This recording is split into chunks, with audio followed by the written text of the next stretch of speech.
Assalamualaikum warahmatullahi wabarakatuh. Alhamdulillahirabbil alamin wa bihi nasta'in ala umuri dunya waddin.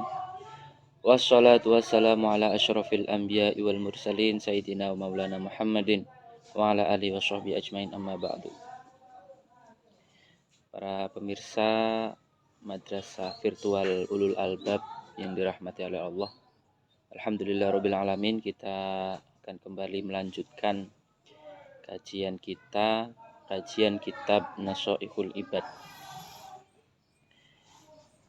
Sebelum kita mulai, mari kita awali membaca surah Al-Fatihah terlebih dahulu, agar apa yang kita inginkan, apa yang kita hajatkan, apa yang kita pelajari hari ini bisa bermanfaat bagi kita semua.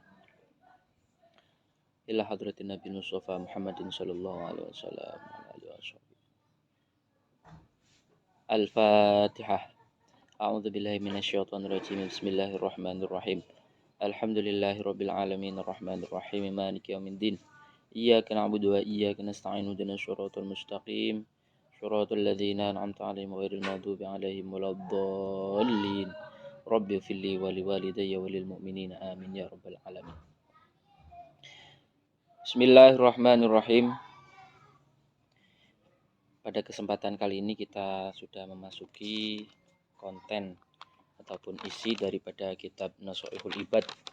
Setelah sebelumnya kita sudah membaca, mempelajari muqaddimah daripada kitab tersebut. Bismillahirrahmanirrahim. Babus Tsunai. Bab ini menjelaskan tentang mau'idhah as-Tsunai yang dua kalimat atau dua petuah. Wa fihi salasuna mau'izatun arba'atun akhbarun wal baqi asarun. Pada bab ini akan disampaikan 30 mau'izah, 30 nasihat-nasihat.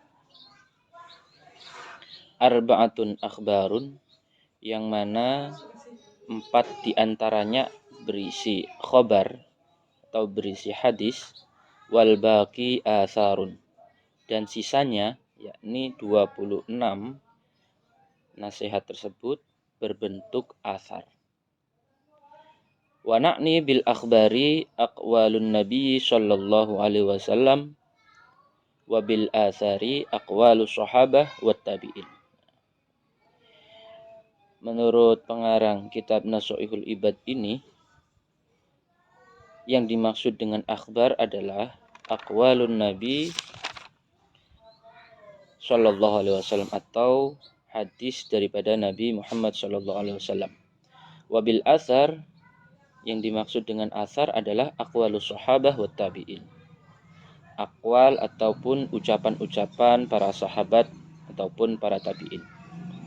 Bismillahirrahmanirrahim. Faminhu ay fal maqalatul ula minal munabbihati as-sunaiyah ma ruwiya 'anin nabiy sallallahu alaihi wasallam annahu qala. Di antara daripada 30 nasihat di bab as-sunai ini adalah maruwiya anin nabi sallallahu alaihi wasallam, apa yang diriwayatkan oleh Nabi Muhammad sallallahu alaihi wasallam, annahu qala, bahwa Nabi Muhammad sallallahu alaihi wasallam bersabda, khoslatani la syai'a afdalu minhuma al-imanu billah wan naf'u lil muslimin. Yang artinya ada 2 perkara yang tidak bisa diungguli, tidak ada yang lebih utama daripada keduanya. Apa itu? Yang pertama adalah al-imanu billah, iman kepada Allah, wan naf'u lil muslimin, dan yang kedua adalah memberikan kemanfaatan kepada orang muslim. Memberi manfaat dengan cara apa? Bil maqali, dengan ucapan, au bil jahi atau dengan pangkat, jabatan, au bil mali atau dengan harta, au bil badani atau dengan badan. Jadi dari hadis ini kita bisa melihat bahwa keimanan kita kepada Allah itu merupakan suatu yang prinsip bagi kita sebagai seorang muslim. Karena apa? Tentunya dengan kita beriman kepada Allah, sudah semestinya, sudah seharusnya kita mematuhi apa yang diperintahkan, juga menjauhi apa yang dilarang. Ya, selain iman kepada Allah tadi dikatakan wan naf'u lil muslimin. Jadi secara vertikal kita beriman kepada Allah, secara horizontal kita memberikan kemanfaatan kepada orang muslim. Ya, tadi juga disebutkan ada beberapa hal yang kita bisa gunakan untuk kita bisa bermanfaat pada orang banyak. Yang pertama dengan maqal, dengan ucapan. Mungkin seseorang tersebut bisa bermanfaatnya dengan ucapan, karena dia harta nggak punya, jabatan nggak punya, badan lemah. Ya udah, apa yang dia bisa lakukan dengan ucapan tersebut sudah seharusnya dia lakukan. Au bil jahi. Kemudian yang kedua dengan pangkat. Ya, tentunya ada banyak hal yang tidak bisa dijangkau. Ada banyak kebaikan yang tidak bisa dijangkau kecuali dengan pangkat. Misal kita sebagai seorang muslim ditakdirkan oleh Allah mempunyai jabatan-jabatan tertentu, baik itu dalam pekerjaan ataupun di dalam pemerintahan. Maka sudah selayaknya kita sebagai seorang muslim yang baik memanfaatkan jabatan tersebut untuk an-naf'u lil muslimin, untuk memberikan manfaat kepada orang muslim. Selain dengan ucapan, selain dengan jabatan, juga kita bisa memberikan manfaat dengan bilmal. Seorang muslim yang diberikan keanugerahan oleh Allah dengan mungkin harta yang mencukupi, harta yang banyak, maka sudah sepatutnya kita gunakan harta tersebut untuk kemanfaatan orang muslim. Au bil badan, ataupun yang keempat adalah dengan badan. Kita ucapan mungkin tidak digugu, tidak diperhatikan, pangkat tidak punya, harta benda hanya cukup untuk membiayai sehari-hari, maka kita bisa bermanfaat untuk orang muslim dengan badan kita. Apa yang bisa kita lakukan, kita kerjakan. Yang penting untuk kemanfaatan orang muslim. Jadi kita berbuat manfaat kepada orang muslim itu tergantung apa yang kita punya, tergantung apa yang kita miliki. Ya, apa yang kita miliki ketika itu bisa bermanfaat, kita lakukan, kita kerjakan. Tidak memandang dia punya jabatan, tidak memandang dia punya benda. Yang penting kita punya keinginan untuk bermanfaat untuk orang muslim, maka itu akan menjadi sebuah kebaikan untuk kita semua. Bismillahirrahmanirrahim. Qala Rasulullah sallallahu alaihi wasallam, man asbaha la yanwi az-zulma ala ahadin ghufira lahu ma jana, wa man asbaha yanwi nusratal mazlum wa qada'a hajatil muslim kanat lahu ka ajri hajjatin mabruratin. Rasulullah Shallallahu alaihi wasallam bersabda, man asbaha la yanwi az-zulma ala ahadin. Barang siapa ketika pagi-pagi, ketika di pagi hari, ketika kita bangun tidur, belum melaksanakan aktivitas apapun, kemudian la yanwi az-zulma, tidak bermaksud, tidak mempunyai keinginan, tidak memiliki niat untuk berbuat zalim kepada seseorang, ghufira lahu ma jana, maka Allah Subhanahu wa taala akan mengampuni dosa-dosa yang telah kita kerjakan. Jadi dari sini kita bisa melihatnya bahwa berbuat baik itu sangat mudah, tidak membutuhkan modal. Yang penting kita mempunyai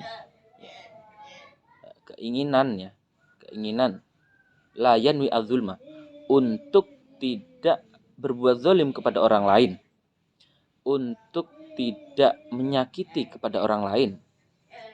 Maka ketika kita berbuat seperti itu, Allah akan membalas ghufira lahu ma jana.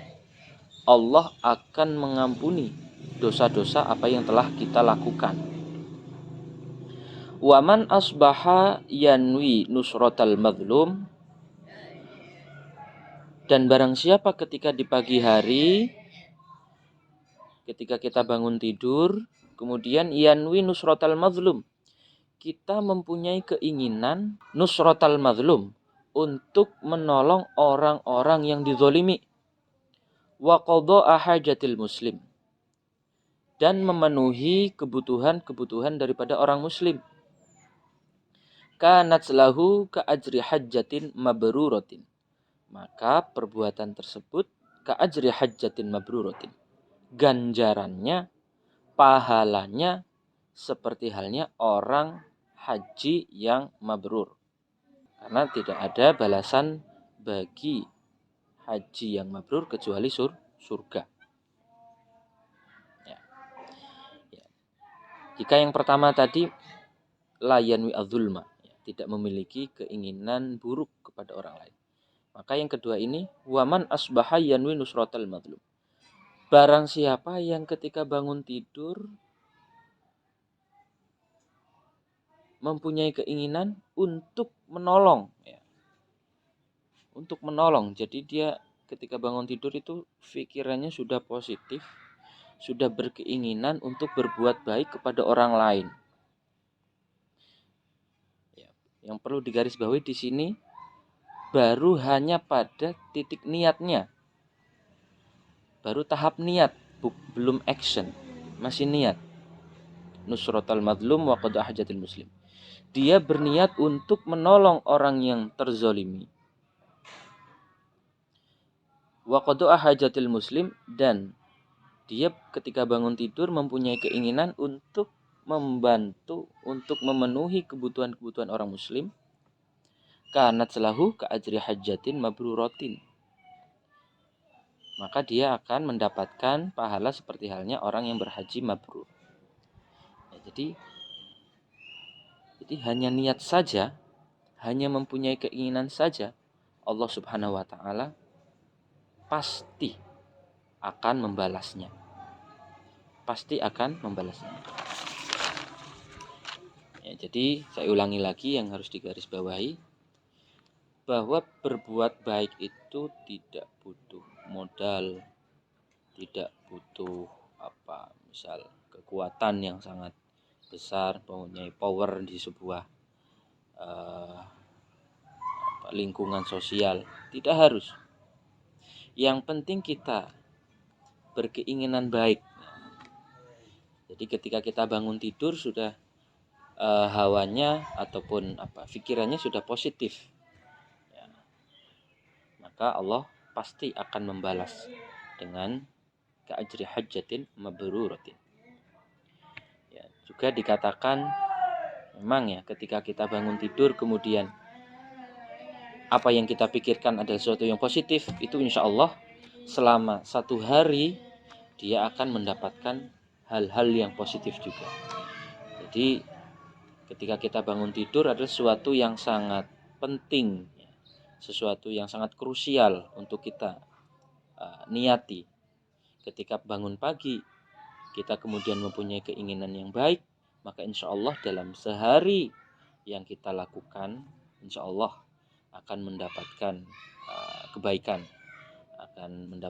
kebaikan, dari Allah Subhanahu wa Ta'ala. Para pemirsa madrasah virtual yang dirahmati oleh Allah, ya, dari hadis-hadis yang telah disampaikan tadi, ya, semoga kita mendapatkan pelajaran, semoga kita bisa memperbaiki diri, sehingga nanti ketika kita dalam kehidupan sehari-hari, ya, selalu menumbuhkan dalam hati kita untuk selalu berbuat baik kepada orang lain. Yang tentu dengan kita seperti itu, Allah Subhanahu wa Ta'ala akan membalas, ya, tentunya akan membalas dengan sesuatu yang lebih daripada apa yang kita lakukan. Semoga bermanfaat. Kurang lebihnya mohon maaf. Wabillahi taufiq wal hidayah. Wassalamualaikum warahmatullahi wabarakatuh.